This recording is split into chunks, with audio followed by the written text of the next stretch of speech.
Assalamualaikum warahmatullahi wabarakatuh. Selamat pagi anak-anakku semuanya. Semoga hari ini selalu sehat, bisa beraktivitas, membantu orang tua, belajar maupun melakukan hal-hal yang baik yang lainnya. Anak-anak, pada kesempatan kali ini Pak Guru akan melanjutkan tentang pelajaran Nabi Muhammad teladanku. Kemarin kita sudah belajar ini, kemudian ini anak-anak bisa dilihat di layar ya. Ini kemarin yang terakhir menceritakan tentang atau menjelaskan tentang kisah Nabi Muhammad Shallallahu Alaihi Wasallam. Ini yang akan kita pelajari tentang kejujuran Nabi Muhammad Shallallahu Alaihi Wasallam pada pagi hari ini. Baik, kita mulai. Berbicara tentang kejujuran Nabi Muhammad, kita sudah banyak tahu contoh-contoh kejujuran Nabi Muhammad dalam berperilaku, berbuat kepada keluarga, kepada tetangga ataupun kepada orang lain. Nah, kita lihat ya anak-anak ya. Nih. Jujur artinya lurus hati. Hatinya tidak bengkok, tidak berbohong, berkata sesuai apa adanya, sesuai apa yang terjadi. Nah, kemudian jujur termasuk sifat yang baik, akhlakul mahmudah ataupun akhlakul karimah. Nah, jujur itu sendiri merupakan salah satu sifat wajib yang dimiliki oleh Rasul, yaitu sidik, benar atau jujur. Nah, anak-anak bisa meneladaninya, yaitu dengan jujur dalam berkata, jujur dalam perbuatan. Berkata yang jujur, terhadap orang tua jujur, terhadap teman jujur, terhadap tetangga, ataupun terhadap guru. Harus berkata jujur. Orang yang jujur akan bernasib mujur, seperti itu. Nah, anak-anak kita lanjutkan ya. Nah, kita melihat kejujuran Rasul dapat dilihat dari kisahnya ketika mengembala kambing milik orang-orang Quraisy. Kemarin Pak Guru sudah menjelaskan bahwa Nabi Muhammad itu sering dititipi pada waktu masih kecil ya, sering dititipi oleh kambing-kambing dari kaum Quraisy, masyarakat Quraisy, agar dipelihara dengan baik, dan banyak orang-orang yang mempercayakannya kepada Rasul. Nah, di mana semua kambing yang dititipkan kepadanya dijaga dengan penuh tanggung jawab. Ya, tidak ada yang dicurangi, tidak ada sedikit pun yang dicurangi. Ya, kecurangan apapun itu tidak pernah dilakukan oleh Rasul.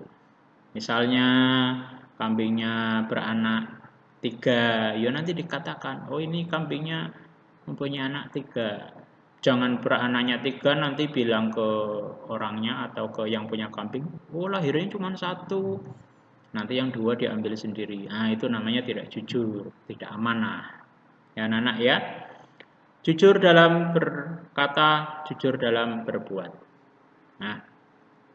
Nah ini sejak kecil saja itu Rasul sudah dilatih untuk jujur mengembala kambing. Padahal upah mengembala kambing yo tidak seberapa anak-anak. Ya mungkin untuk sekedar untuk kebutuhan sehari-hari cukup dan sebagainya.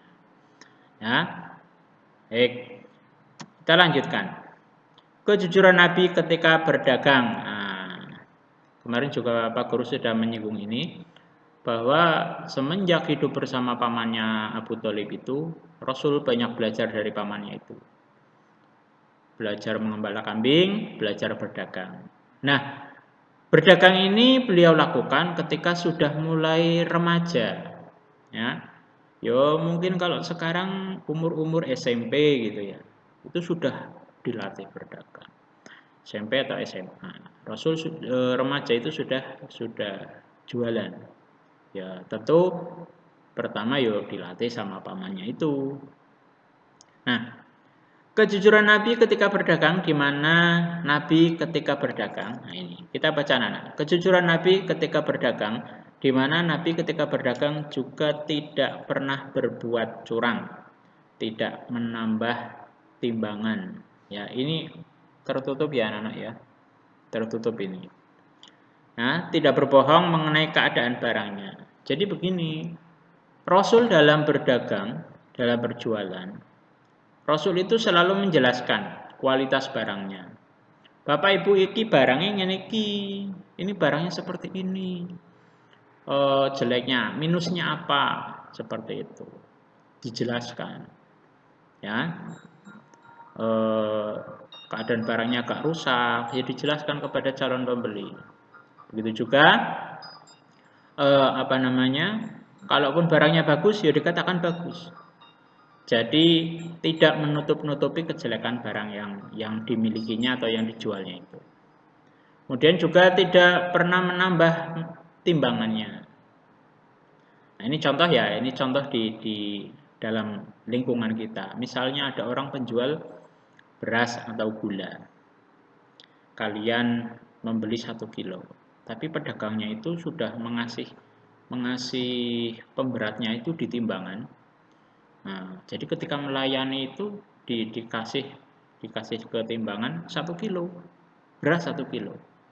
Tapi itu sebenarnya 1 kilo itu bukan beras semua, bukan penuh 1 kilo beras semua, tapi ada pemberatnya.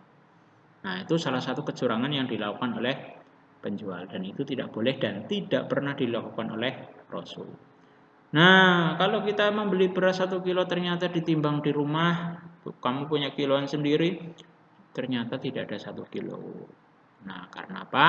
Nah, itu sudah diakali sama penjualnya agar penjualnya itu mendapatkan keuntungan lebih banyak. Dan Rasul tidak pernah berbuat seperti itu.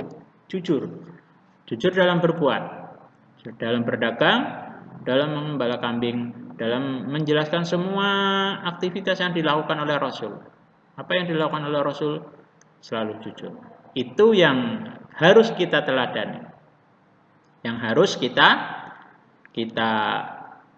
tiru, begitu ya. Gitu ya anak-anak ya. Oke, kita lihat dulu apakah waktunya cukup. Masih cukup. Nah, kemudian kasih sayang Nabi Muhammad. Kasih sayang Nabi Muhammad ketika kecil yaitu mengembala kambing milik pamannya dan orang-orang Quraisy. Nah, ini. Rasul dalam mengembala kambing itu dengan penuh kasih sayang, bertanggung jawab terhadap apa yang digembalanya, dikasih makan, kasih vitamin, kasih apa dan lain sebagainya. Jadi kambingnya senang, gemuk. Jadi kambing-kambing itu kalau dipelihara atau digembala Rasul itu sangat senang sekali, riang. Seperti kalian misalnya memelihara kucing, kalau kalian sering sering memberi makan, pasti kucingnya akan senang. Seperti itu. Ya. Nah, kemudian Rasul sangat menyayangi hewan gembalanya dengan penuh perhatian dan kasih sayang. Semua hewan yang dipeliharanya merasa senang dan sehat. Nabi Muhammad selalu menolong dan memberikan kasih sayang orang-orang fakir dan miskin dan anak-anak yatim. Nabi Muhammad menyayangi keluarga, sahabat, dan umatnya. Jadi tidak hanya kambing, keluarganya, tetangganya, terus sahabat-sahabatnya, bahkan sampai umatnya. Rasul itu sangat sayang sekali kepada kita. Termasuk kita itu kan umatnya. Rasul itu sangat sayang kepada kita. Nah, makanya sebagai bentuk kasih sayang, timbal balik kasih sayang Rasul, kita harus meneladani sifat-sifat Rasul. Begitu anak-anak ya. Saya kira Pak Guru akhiri dengan ucapan salam. Wassalamualaikum warahmatullahi wabarakatuh.